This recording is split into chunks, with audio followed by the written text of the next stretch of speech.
जय हिंद दोस्तों। तो आज हम देखने वाले हैं जो यूपीएससी 2025 में सिविल सर्विसेज का एग्जाम हुआ था, उसमें जो सी सेट का पेपर आता है, उसमें जो रीजनिंग के जितने भी सवाल पूछे गए थे उनका बेहतरीन सॉल्यूशन। चलिए वीडियो को शुरू करते हैं। देखो, ये सवाल में कहा क्या हुआ है, क्या कहा गया है। यदि 7 24 25 के बराबर है, 12 स्टार 16 20 के बराबर है, तो 16 स्टार 63 किसके बराबर होगा। देखो, ये देखते ही संख्याएं पता चल रही हैं साफ साफ कि अगर किसी बच्चे को ट्रिपलेट याद होगा तो डायरेक्ट इसका आंसर कर सकता है। 7 24 25 ट्रिपलेट होता है, 12 16 20 ट्रिपलेट होता है, 16 63 65 का ट्रिपलेट होता है। ठीक है, तो इसका आंसर 65 हो जाएगा। जिसको ऐसे नहीं पता वो ऐसे भी कर सकता है चेक। 7 का स्क्वायर प्लस 24 का स्क्वायर इज इक्वल टू 25 के स्क्वायर के बराबर होगा। ये आपका इस तरीके से आंसर आता है। तो 16 63 65 का ट्रिपलेट होता है। ठीक है, नेक्स्ट क्वेश्चन पे आ जाओ। नेक्स्ट हमारा सीरीज का क्वेश्चन है। इसमें चेक करते हैं। देखो, +2 +3 +5 +7, यहाँ नहीं पता। अच्छा देखो, 2 3 5 7 ये सब प्राइम नंबर है, प्राइम नंबर की सीरीज चलती हुई चल रही है। तो 18 में अगला प्राइम नंबर 7 के बाद क्या आएगा, 11। 11 जोड़ोगे आपको 29 आंसर मिलेगा। 29 is the right answer. Next सवाल पे आ जाओ। देखो, ये भी आपका सीरीज का क्वेश्चन है। यहाँ पे आपको बताना है एक्स और वाई के स्थान पे क्या आएगा। इसमें क्या है, कैलेंडर के कॉन्सेप्ट को बस थोड़ा मिक्स करने की कोशिश की गई है ताकि बच्चे कंफ्यूज हों। और कंफ्यूजन वाली कोई बात नहीं है, सेम सीरीज ही चल रही है। देखो, जनवरी जनवरी नो चेंज।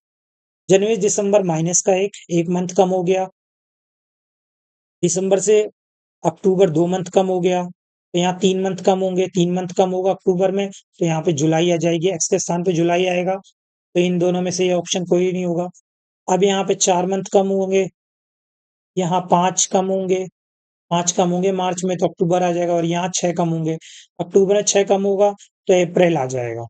मतलब वाई के स्थान पे हमारा क्या है, अप्रैल आएगा। तो option B is the right answer. Next question पे आ जाओ। नेक्स्ट क्वेश्चन ये अच्छा क्वेश्चन है। चलो, ये थोड़ा यूनिक क्वेश्चन लगा था मुझे। देखो, देखते हैं। A mobile phone has been stolen. There are three suspects PQR. They were questioned knowing that only one of them is guilty. Their responses are as follows. एक मोबाइल फोन चोरी हो गया है, PQR 3 संदिग्ध है, यह जानते हुए कि उनमें से एक व्यक्ति ने दोषी है, उन्हें पूछताछ की गई। उनके उत्तर निम्नलिखित है। Who stole the mobile phone. आपको देखो, ये बताया गया है कि भाई एक फ़ोन है, एक क्या कहते हैं, कहीं पे पार्टी है या मतलब कोई स्कूल है कि कोई जगह है, वहाँ पे क्या है, एक फ़ोन चोरी हो गया। अब आप भाई 3 बंदे आपकी नज़र में थे, 3 सस्पेक्ट थे कि भाई इन तीनों में से किसी ने फ़ोन चुराया होगा, आप तीनों को पकड़ना है। अब आपको ये पता है कि इन तीनों में से ही किसी एक ने फ़ोन चुराया है और आपने तीनों से बयान लिया। तीनों से बयान लिया, तीनों ने ये बयान दिया पीक्यूआर ने। तो अब आपको इनके बयानों से, जो भी इन्होंने स्टेटमेंट दिए, उनके बयान या स्टेटमेंट से आपको डिसाइड करना है कि कौन सच बोल रहा है, कौन झूठ बोल रहा है। तो चलो, इसे चोर को फाइंड करने की कोशिश करते हैं।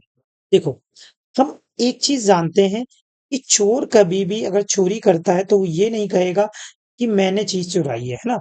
मतलब क्या है कि PQR तीनों में से जो भी चोर होगा, PQR तीनों में से जो भी चोर होगा, वो ये नहीं कहेगा कि मैंने चीज चुराई है। यार, क्या भाई। ठीक है, PQR तीनों में से जो चोर होगा वो पेन हट गया क्या।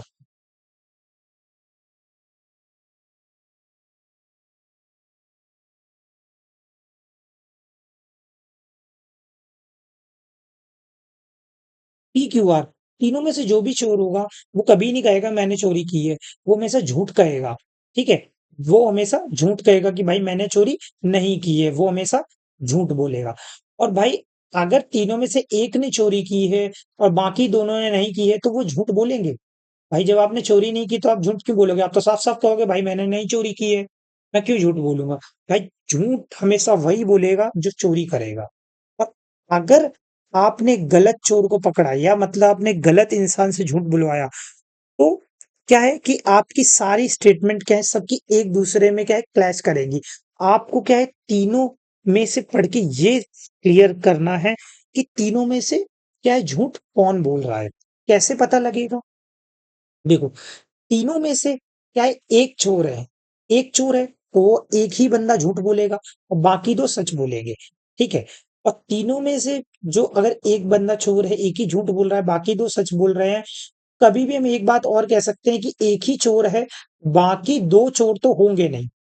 है ना? दो चोर होंगे नहीं, केवल एक ही चोर होगा। आओ इसी चीज को करके एक-एक करके हम तीनों को झूठ बुलवा के देखते हैं कि क्या कसक है।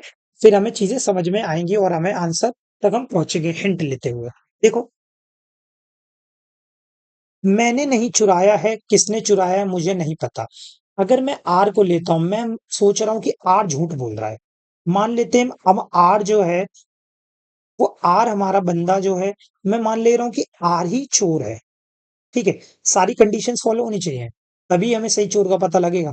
देखो, मैं मान लेता हूँ कि आर चोर है और आर ही झूठ बोल रहा है। अगर मैंने आर से झूठ बुलवा दिया, तो आर ने ही चोरी करी है। आर ने चोरी करी है तो भाई चोर तो हमारे हाथ लग गया, आर। ठीक है भाई, आर कह रहा है मैंने नहीं चुराया, मतलब आर ही ने चुराया है। अब बाकी दोनों ये सच बोलेंगे। भाई इन दोनों ने जब चोरी नहीं की तो सच बोलेंगे ना। लेकिन देखो, क्यों क्या कह रहा है? क्यों कह रहा है आर ने नहीं चुराया है और मैंने नहीं चुराया है? एक बात बताओ कि जब क्यू ने नहीं चुराया है और क्यू सच बोल रहा है, क्यू ये क्यों कह रहा है कि आर ने नहीं चुराया है? मतलब क्या क्यू भी झूठ बोल रहा है? क्यू भी झूठ बोल रहा है? मतलब क्या है, ऐसे तो अगर हम आर को झूठ बुलवा रहे हैं तो मतलब दो बंदे झूठ बोलने वाले हैं, आ रहे हैं, मतलब दो बंदे कभी झूठ बोल ही नहीं सकते। अब वहीं देखो, मैं पी की स्टेटमेंट पढ़ लेता हूँ। पी कह रहा है मैंने नहीं चुराया है, क्यू ने चुराया है। पी कह रहा है क्यू ने चुराया है, और क्यू कह रहा है कि आर ने नहीं चुराया, मैंने नहीं चुराया। मतलब किसने चुराया? पी के हिसाब से, सॉरी क्यू के हिसाब से। क्यू के हिसाब से पी ने चुराया और पी के हिसाब से क्यू ने चुराया। मतलब मुझे ये तो कंफर्म हो गया कि इन दोनों में से ही किसी ने चुराया है। आर है जो हमारा है, वो बेगुनाह है बेचारा। आर को हमने गलत झूठ बुलवा दिया, आर तो हमारा सच बोल रहा है। आर जो हमारा है, वो 100% ट्रू बोल रहा है। अभी तो ये बाकी दोनों स्टेटमेंट गलत आ रही है, मतलब आर हमारा ट्रू बोल रहा है कि आर को हमने चोर बना के देख लिया। अगर आर झूठ बोल रहा होता तो ये बाकी दोनों की झूठ बोल रहे हैं, भाई तीनों झूठ बोलने वाले आ जा रहे हैं ना। फिर तो तीनों झूठ बोलने वाले आ जा रहे हैं, जबकि झूठ तो एक ही बंदा बोलेगा जिसने चुराया है। मतलब आर हमारा पूरा बेगुनाह है। चलो, अब नेक्स्ट में हम करते हैं।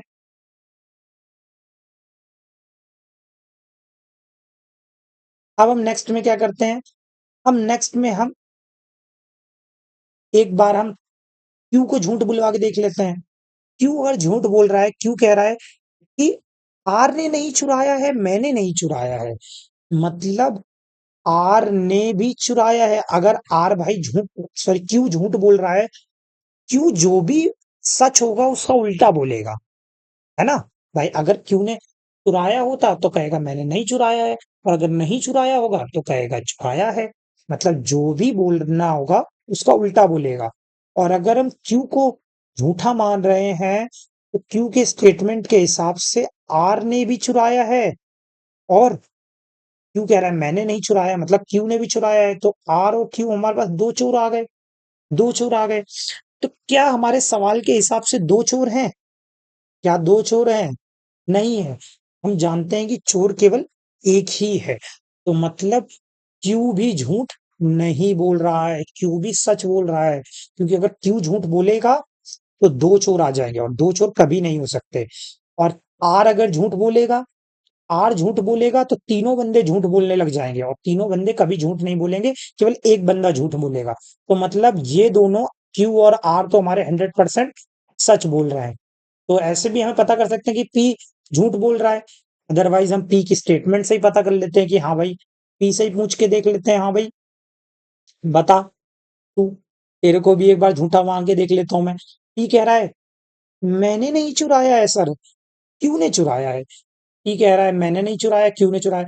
मतलब क्या है, पी हमारा क्या है, मान लो झूठ बोल रहा है, तो मतलब कहीं ना कहीं पी ने ही चोरी की है, और क्यू ने नहीं की है, क्यू ने नहीं की है। और अगर ये सच बोल रहा है तो आर ने नहीं चुराया है, मतलब आर भी बेगुनाह है, और मैंने नहीं चुराया है, मैं भी बेगुनाह हूं। मतलब भाई दोनों बच गए। और आर तो बेचारा कह रहा है भाई मैंने नहीं चुराया है, मुझे नहीं पता किसने चुराया है, मतलब आर भी बेगुनाह है। तो समझ रहे हो कि अगर हमने पी को झूठ बुलाया तो हमारी तीनों कंडीशन सेटिस्फाई हो गई कि एक चोर हो गया और दो ने सच भी बोल दिया। तो मतलब हमारा क्या है, पी ही झूठ बोल रहा है, पी ही चोर है। और अगर इसके अलावा मैंने कभी क्यू से अगर झूठ बुलवा दिया तो भाई दो चोर हो जा रहे हैं। और आर अगर झूठ बोल रहा है तो भाई तीनों झूठ बोल रहे हैं। तो दोनों कंडीशन कभी भी सेटिस्फाई कर नहीं रही है। इसलिए हमारा पी ही चोर है कि पी बेटा तूने फोन चुराया है, चल वापस कर। नेक्स्ट में आओ। अब अगला हमारा समीकरण इसमें फॉलो करना है। देखो, इसमें आप ऑप्शन से भी ट्राई कर सकते हो, डायरेक्ट ऑप्शन एलिमिनेट भी कर सकते हो। जब भी ऐसे सवाल आए, आपका ऑप्शन एलिमिनेट करने का पैटर्न क्या रहेगा, डिवाइड, मल्टीप्लाई, प्लस या माइनस।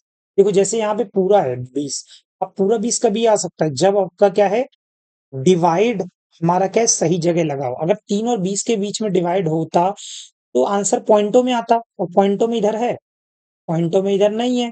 तो मतलब हम ये साफ साफ कह सकते हैं कि जो हमारा अ, जो हमारा डिवाइड का सिंबल है वो हमारा 3 और 20 के बीच में नहीं आएगा। डिवाइड कौन दे रहा है, एस। लास्ट से सेकंड में हमारा एस नहीं आएगा, लास्ट से सेकंड इसमें एस दे रखा है, ये ऑप्शन कट जाएगा। अब देखो, मल्टीप्लाई चेक करो। मल्टीप्लाई क्या है, मल्टीप्लाई यहाँ पे है, और मल्टीप्लाई यहाँ पे अगर हम लगाएं, और इससे पहले क्या है, इससे पहले हमारा क्या दे रखा है, अगर हम मल्टीप्लाई लगाएं, आर डी ऑप्शन चेक करें, उससे पहले क्यू लगाएं, क्यू माइनस है। तो ये कहीं ना कहीं 20 चौका 80 कभी भी ये प्लस का 20 नहीं देगा, तो ये ऑप्शन नहीं होगा, एलिमिनेट हो जाएगा। अब हमारा पहले दूसरे में से कोई एक हमारा सही आंसर होगा। दोनों में से जो हमारा सही आंसर होगा उसे हम टिक कर देंगे। अगर देखो मैं इसको चेक किया, ये सही आंसर हुआ तो ठीक है, अगर ये गलत हुआ तो ये सही आंसर होगा, है ना। और इसको चेक किया, ये सही हुआ तो ठीक है, अगर ये गलत हुआ तो ये आंसर होगा। तो दोनों में से कोई एक चेक होगा। तो चलो बी को एक बार चेक करके देख लेते हैं।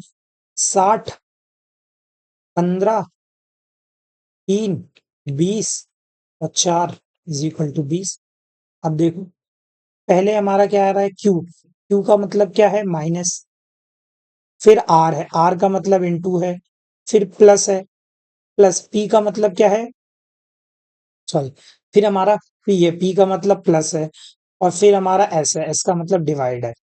4 पंचे 5, 15 3 45, 45 60 में जाएगा, 15 15 और 5 20, 20 आ रहा है। तो बिल्कुल option number B is the right answer. सही है। ऑप्शन एलिमिनेट भी कर सकते थे, नहीं तो ऐसे चेक भी कर सकते थे, पर बड़े बड़े ऑप्शन होंगे तो दिक्कत आएगी, इसलिए इलिमिनेशन टेक्निक ज्यादा बेस्ट है। देखो, सीरीज का सवाल भी कभी पता नहीं है कैसे सिलेक्ट हो जाता है ये। पेन कहाँ है हमारा।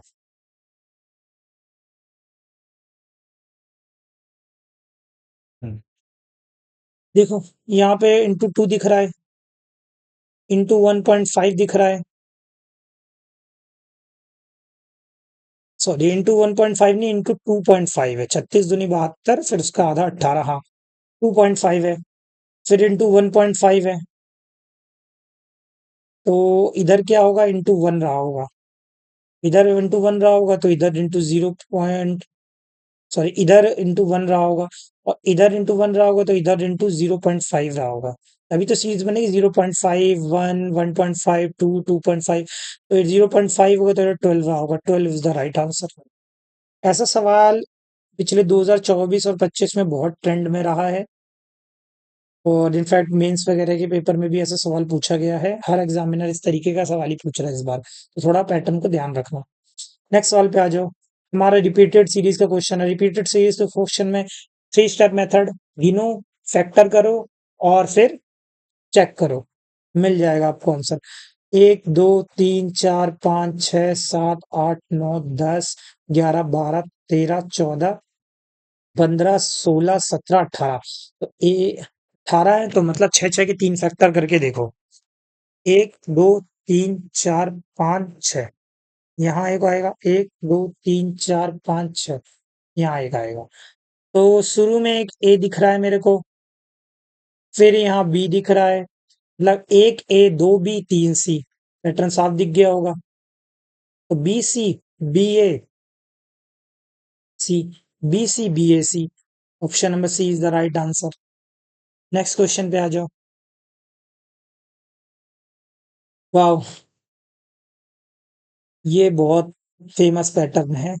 स्क्वायर और क्यूब के लॉजिक रीजनिंग में चाहे कोई भी पेपर हो उसमें पूछे ही जाते हैं, तो आपको स्क्वायर और क्यूब जितने याद रहेंगे उतना आप जल्दी आंसर फाइंड कर पाओगे। जैसे कि ये देखो, देखते ही मुझे पता लग गया, 216 6 का क्यूब है, और इसका संबंध किससे दे रखा है? 9 के क्यूब के साथ। 729 9 का क्यूब है, +3। मतलब क्या है, +3 करके क्यूब कर दिया है। तो ये 512 8 का क्यूब होता है, इसमें +3 करोगे तो 11 मिलेगा, और 11 का क्यूब कितना होता है? 1331। Option number B is the right answer. Next सवाल पे आ जाओ। देखो क्या है, क्यूपी से किस प्रकार संबंधित है? उपयुक्त प्रश्न का कथनों का संदर्भ में निम्नलिखित में से कौन सा सही है? The question can be answered using, अच्छा ये डाटा सफिशिएंसी का क्वेश्चन है। इसमें देखो क्यू का पी से क्या संबंध है, आप ये पता करना है। अच्छा देखो, क्यू का पी से संबंध बताना है, और पहली स्टेटमेंट में क्यू का तो कोई जिक्र ही नहीं है, तो पहली स्टेटमेंट से तो आंसर आएगा ही नहीं। अब क्यू का पी के साथ संबंध बताना है, लेकिन क्यू और सेकंड स्टेटमेंट में पी का कोई जिक्र नहीं है, तो सेकंड भी गलत हो गई। जब दोनों स्टेटमेंट गलत हो जाती हैं, देखो पहली से आंसर आ गया तो हम पहला सही लगाते हैं, दूसरी से आंसर आ गया तो हम दूसरा सही लगाते हैं, और दोनों से आंसर नहीं आता, ठीक है, दोनों से अगर आंसर नहीं आता तो फिर दोनों को हम मिला के इन्फॉर्मेशन ट्राई करते हैं कि हमारा आंसर आ रहा है कि नहीं। तो देखो, पी की दो बहनें हैं, पी की दो बहनें हैं, पी की दो बहनें हैं, सॉरी, पी की दो बहनें हैं। क्यू, सॉरी, क्या है ये, एक बार रफ करते हैं सब।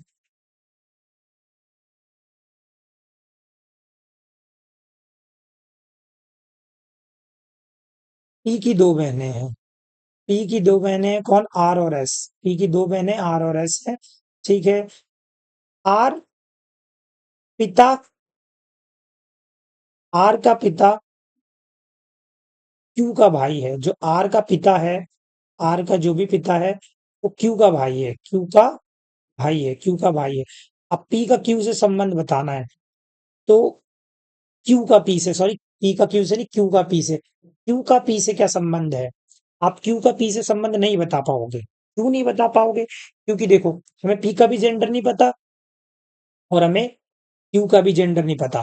क्या पता क्यू जो है पी की बुआ हो, अगर फीमेल हुई तो, और क्या पता अगर ये मेल हुआ तो क्या पता क्यू पी का चाचा हो। तो आप नहीं कह सकते कि, और आपको निश्चित बताना है कि कौन सा सही है कौन सा नहीं है ना। तो आप नहीं बता सकते कि क्यू मेल है या फीमेल है। जब मेल फीमेल का नहीं पता तो आप सर्टेन रिलेशन नहीं निकाल सकते, तो आपका दोनों स्टेटमेंट्स को मिला के भी आंसर नहीं आ रहा है। तो the can be answer, the both together can not be sufficient either, नहीं। The question can not be answered even using any of the statement, ठीक है, ये सही है।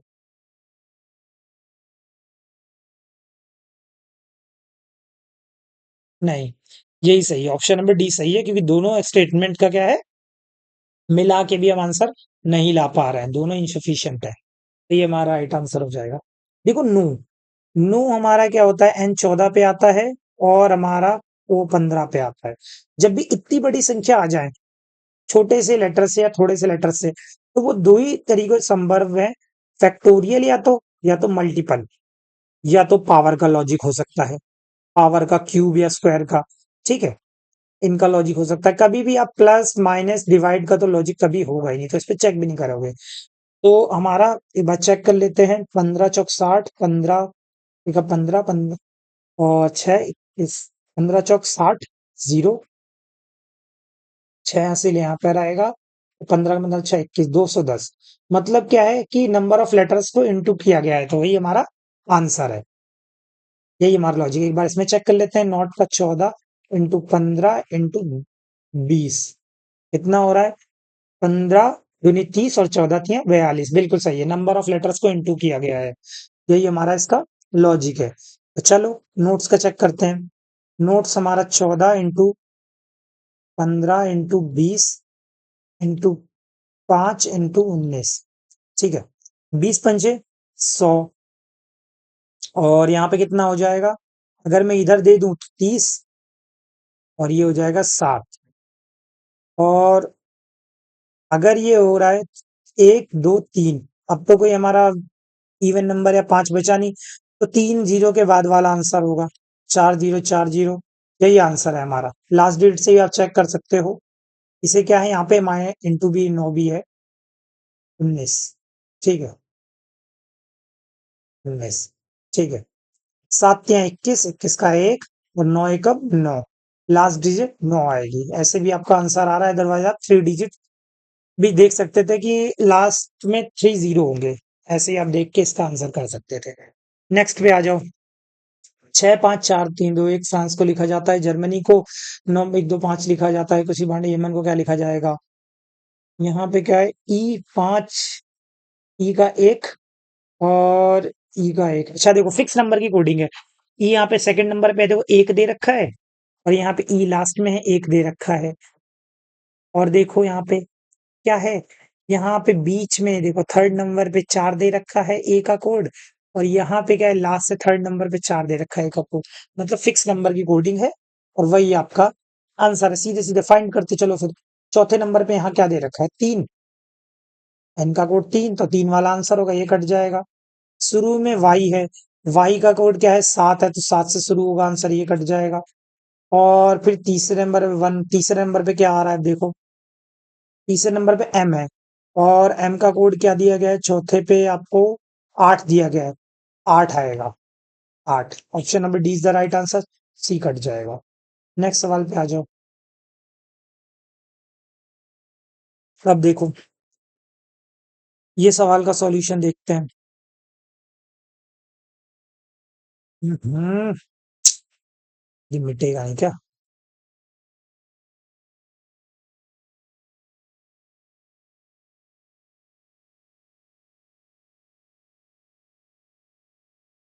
स्लाइड्स पे पहला लेक्चर जो गलत हो गया था वो रिकॉर्डेड ही रह गई क्या चीजें। एक मिनट रुको।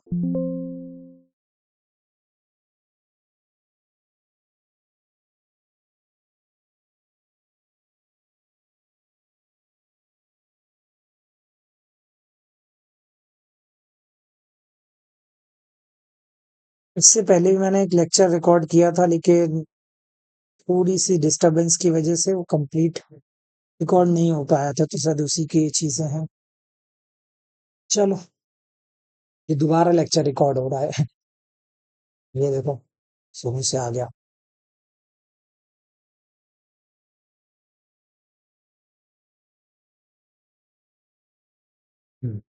देखो, इस सवाल में आपसे क्या कहा गया है।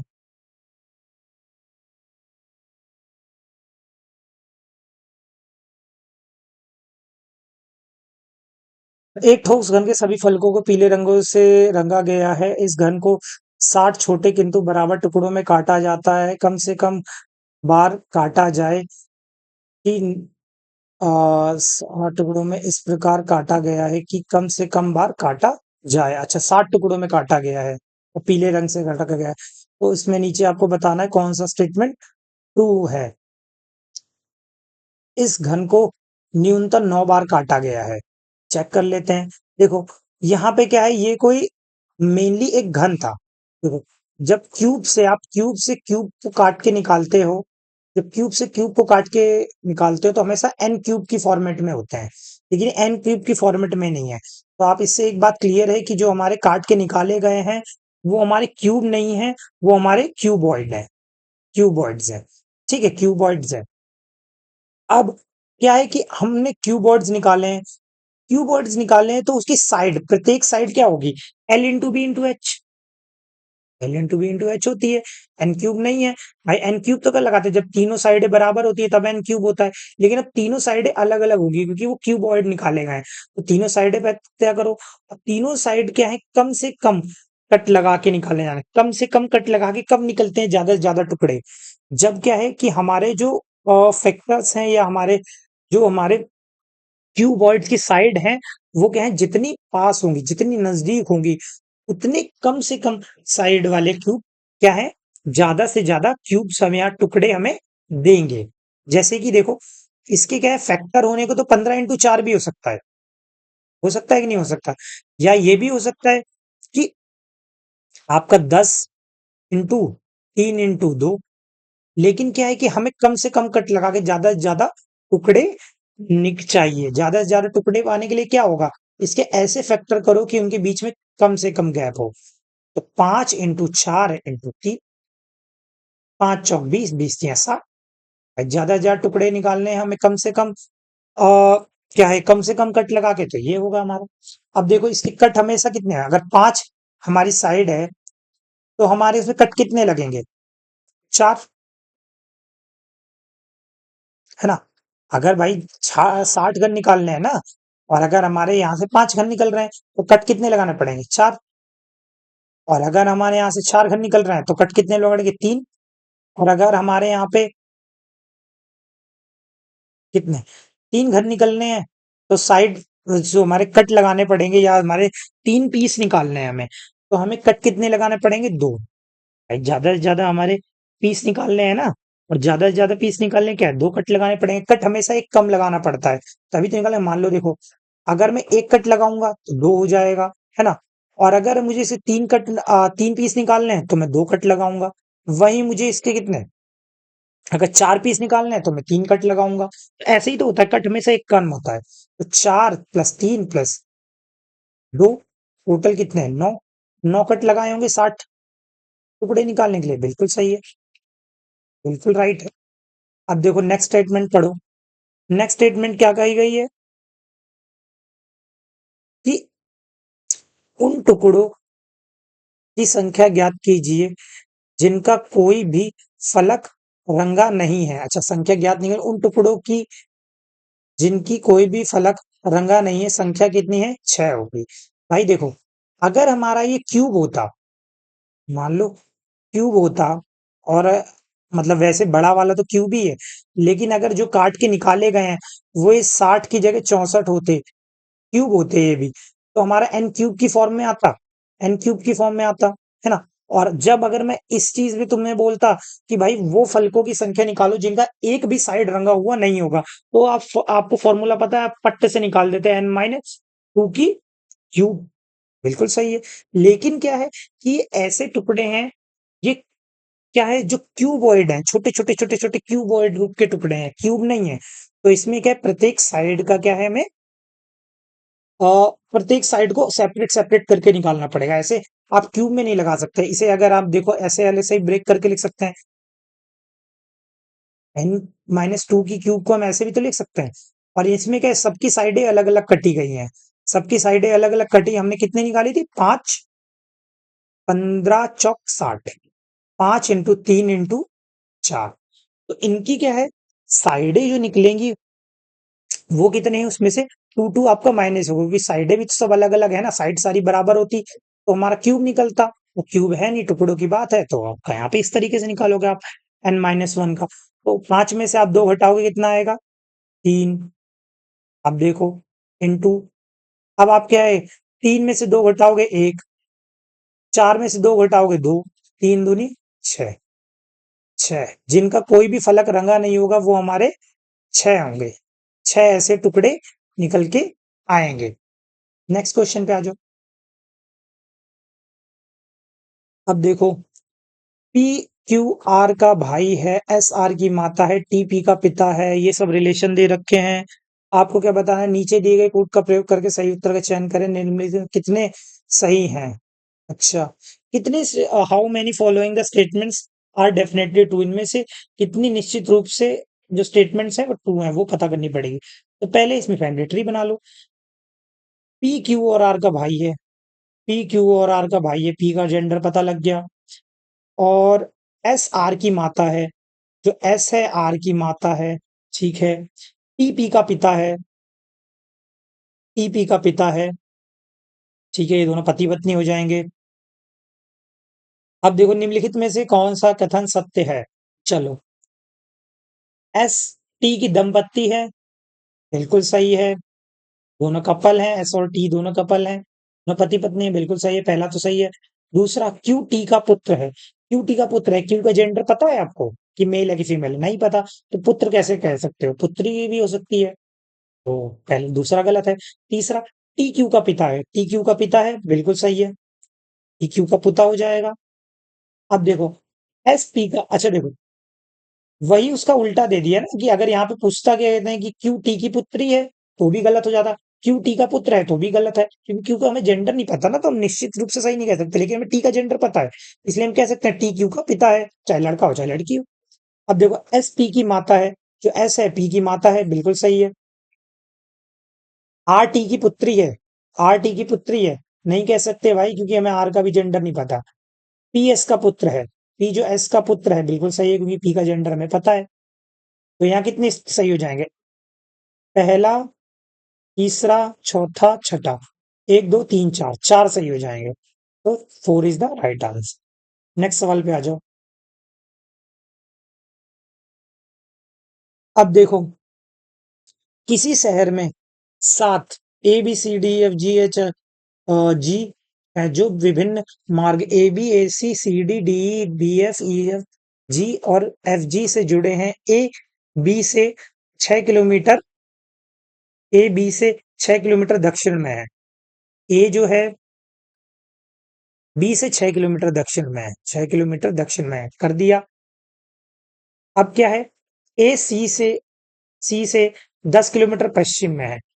ए जो है सी से 10 किलोमीटर पश्चिम में है, बिल्कुल सही है, सही है। हाँ, 10 किलोमीटर पश्चिम में है, बिल्कुल सही है। अब देखो डी ई से 5 किलोमीटर पूर्व में है, डी और ई के बारे में नहीं पता तो अभी मैं उनको सेट नहीं करूंगा। अब देखो सी डी से 6 किलोमीटर उत्तर में, सी जो है डी से 6 किलोमीटर उत्तर में है, ठीक है। अब क्या है, डी की मुझे पता लग गई लोकेशन, अब मैं डी और ई को सेट कर दूंगा।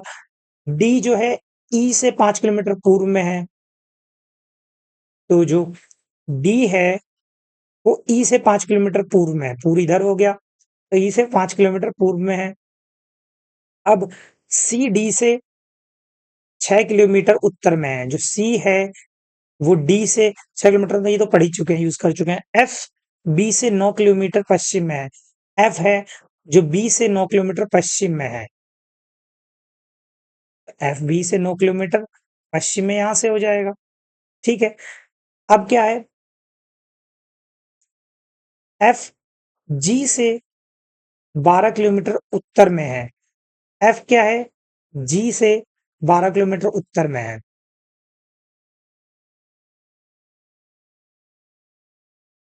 एफ जो है जी से 12 किलोमीटर उत्तर में है, ठीक है, एफ जी से 12 किलोमीटर उत्तर में बना दिया हमने। इन व्यक्तियों के इन मार्गों से चलकर डी से एफ तक पहुंचता है, उस व्यक्ति ने कितनी दूरी तय करी? डी से एफ तक की दूरी बतानी है।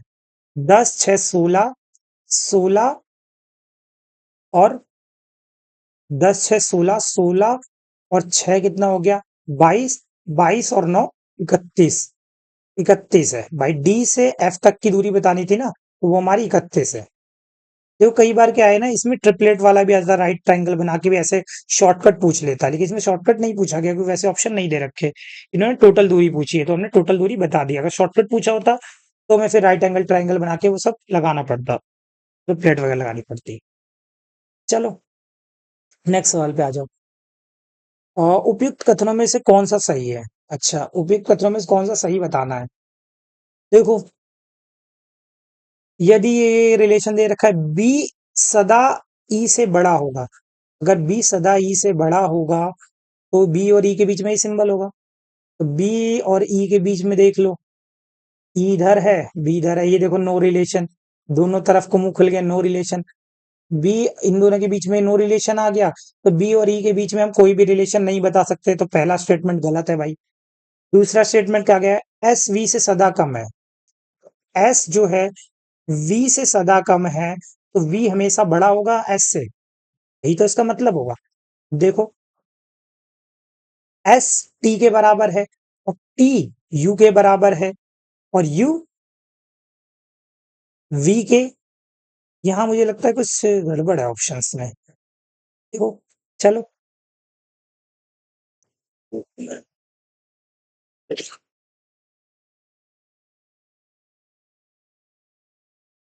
हाँ क्या है, एस हमारा जो है वी से बड़ा होगा हमेशा।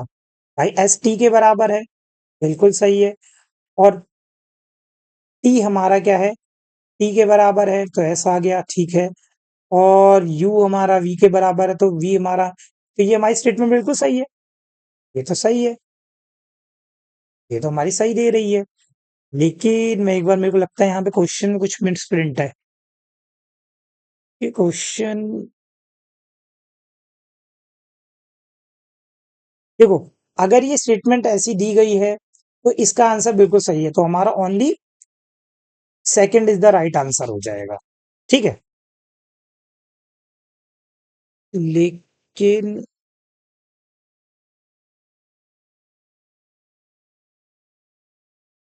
अच्छा देखो, यहाँ ये गड़बड़ा रखे, टी और यू के बीच में क्या है, ये एक बराबर का सिंबल भी था पेपर में। टी और यू के बीच में बराबर का भी सिंबल था। इसलिए क्या है कि अगर ये टी और यू के बीच में बराबर का सिंबल है तो हमारा क्या है, एस वी के बीच में ऐसा सिंबल आएगा, तो ये हमारा गलत हो जाता। लेकिन हमें क्वेश्चन क्या है, गलत मिसप्रिंट हो रखा था, तो हमारा केवल दूसरा सही था। जबकि पेपर में क्या है, ये यहाँ पे नीचे एक मिसप्रिंट हो रखा है, ये यूं करके दे रखा था, ठीक है। यहाँ पे क्वेश्चन मिसप्रिंट है, तो हमारा क्या है, पेपर के अकॉर्डिंग अगर ये सिंबल यूं है तो क्या है, बराबर और बड़ा दोनों हो सकता है, तो हमारा ये भी गलत हो जाएगा, और नाइदर वन नाइदर टू हमारा राइट आंसर होगा। अदरवाइज ये मिसप्रिंट है तो हमारा ये आंसर होगा, अगर ये चीज ऐसे नहीं दी है तो, ठीक है। चलो, दैट्स इट, यही था हमारा पेपर हुआ था। उसके 2025 में जो सी सेट का पेपर हुआ, इसमें जो रीजनिंग के सवाल पूछे गए थे उन सभी का सॉल्यूशन। होप आपको वीडियो पसंद आई होगी। अगर पसंद आई है तो वीडियो को लाइक करें और चैनल को सब्सक्राइब भी कर सकते हो। चलिए, थैंक यू सो मच।